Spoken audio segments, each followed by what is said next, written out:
Muito bem, turma. Vamos mais uma dica aqui de raciocínio lógico.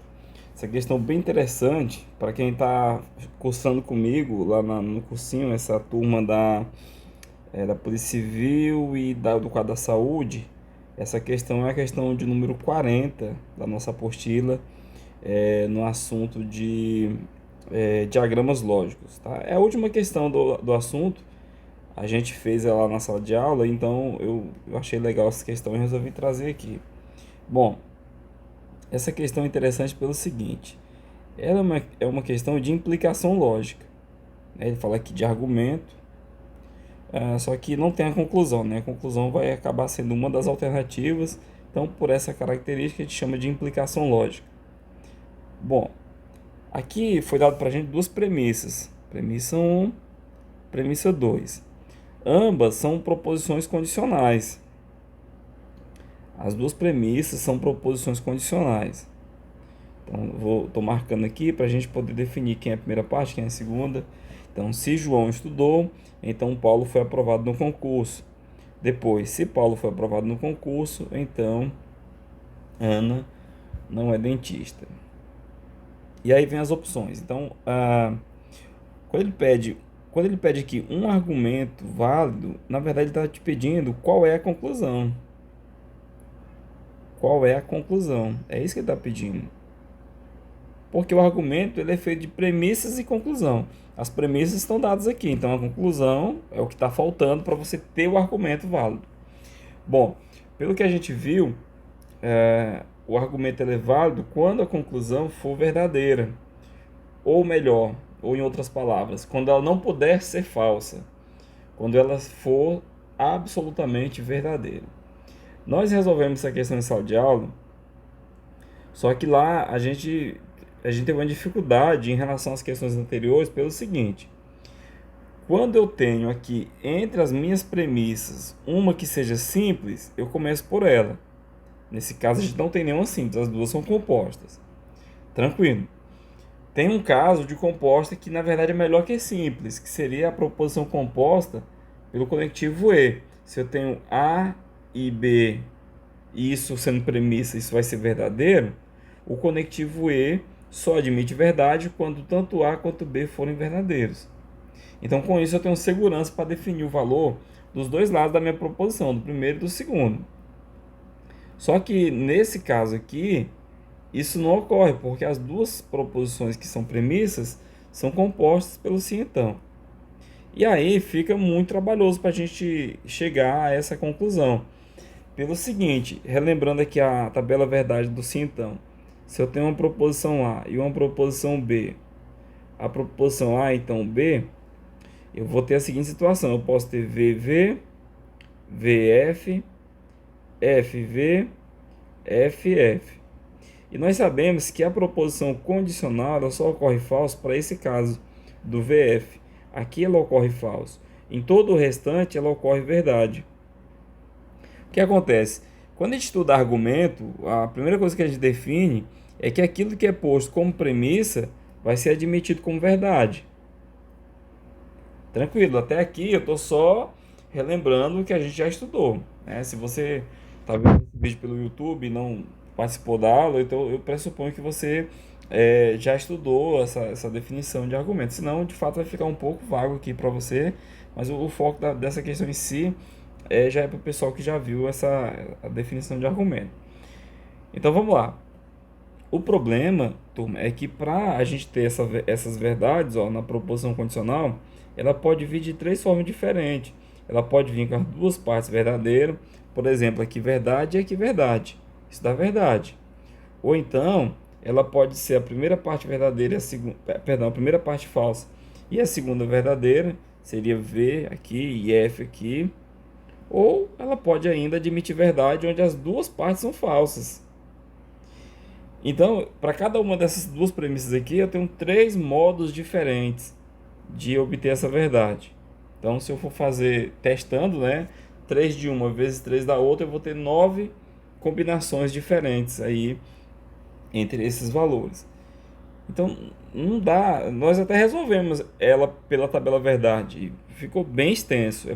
É por isso que eu estou fazendo esse vídeo aqui, justamente para para tentar dar uma luz aí para a gente não precisar, né, numa questão como essa, ficar fazendo tabela verdade.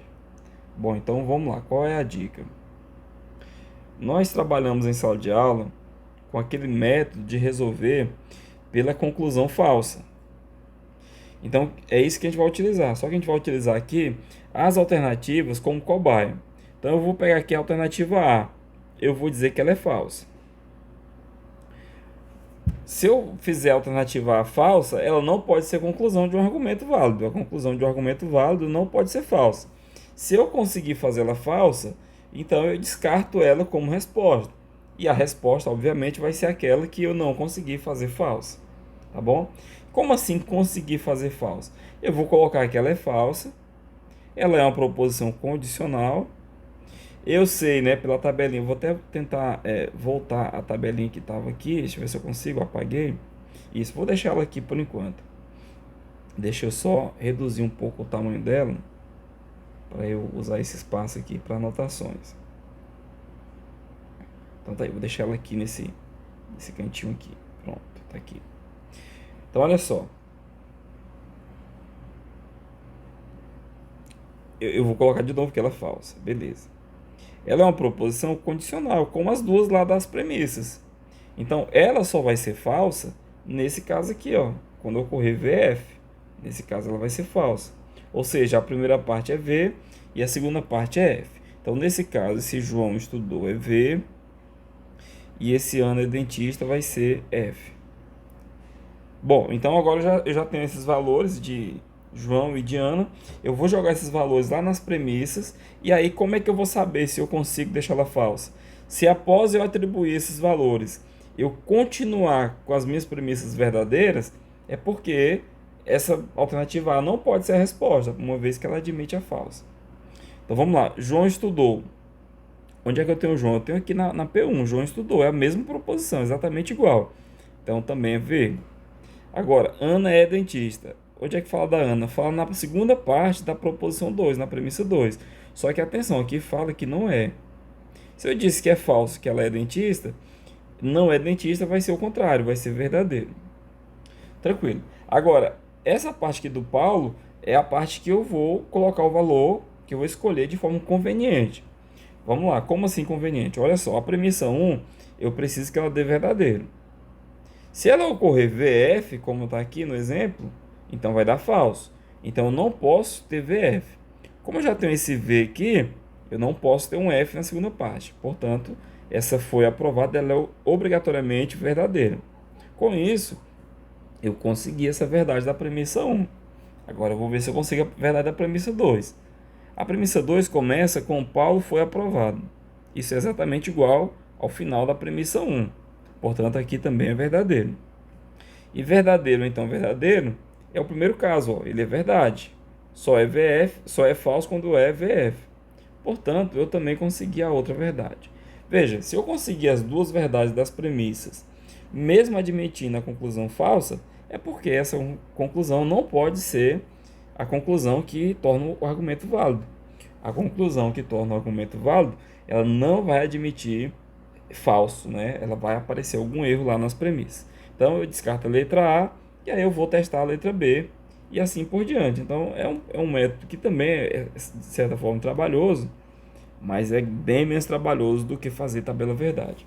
Então vamos fazer a letra B. Então, da mesma forma, vou dizer que ela é falsa. Lembrando, pessoal, você não pode julgar o método é demorado, é lento, pela minha explicação aqui, uma vez que eu estou tentando explicar isso aqui de forma muito detalhada, coisa que se você já pegou a essência, você nem está mais me acompanhando, você já vai fazer as outras sozinhos, né?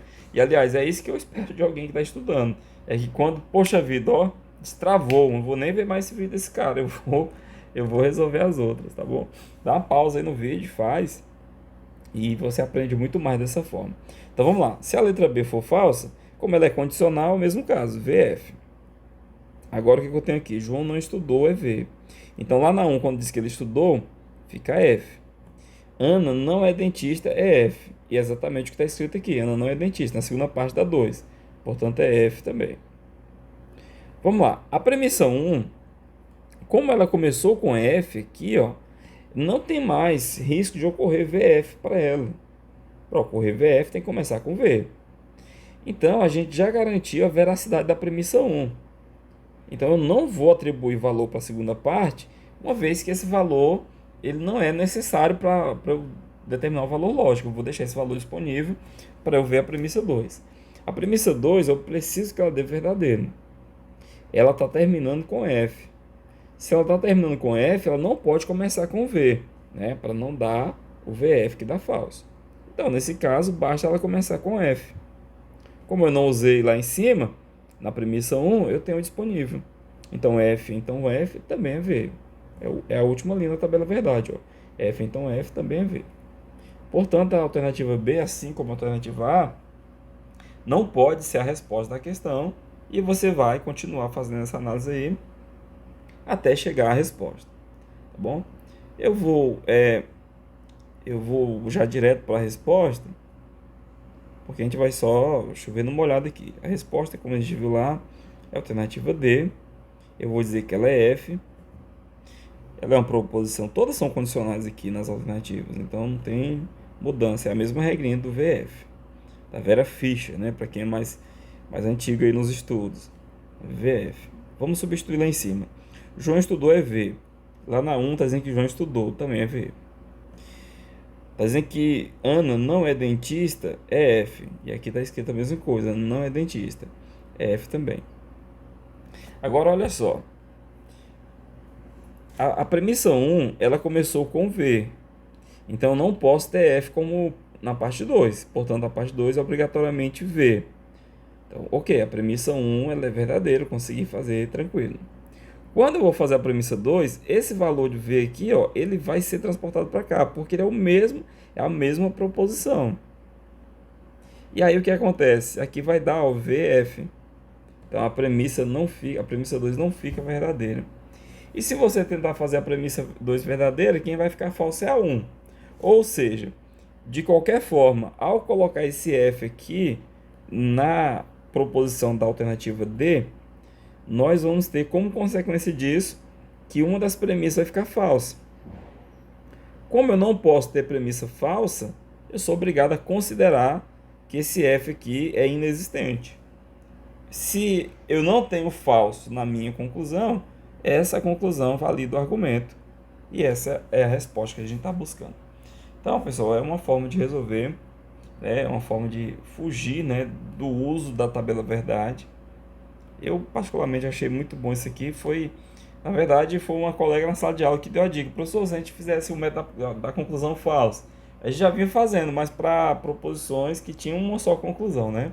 Aqui, como são 5 alternativas, na hora da aula eu nem saquei, mas depois eu pensando lá, eu falei, olha, realmente é muito bom isso aí, vamos tentar fazer.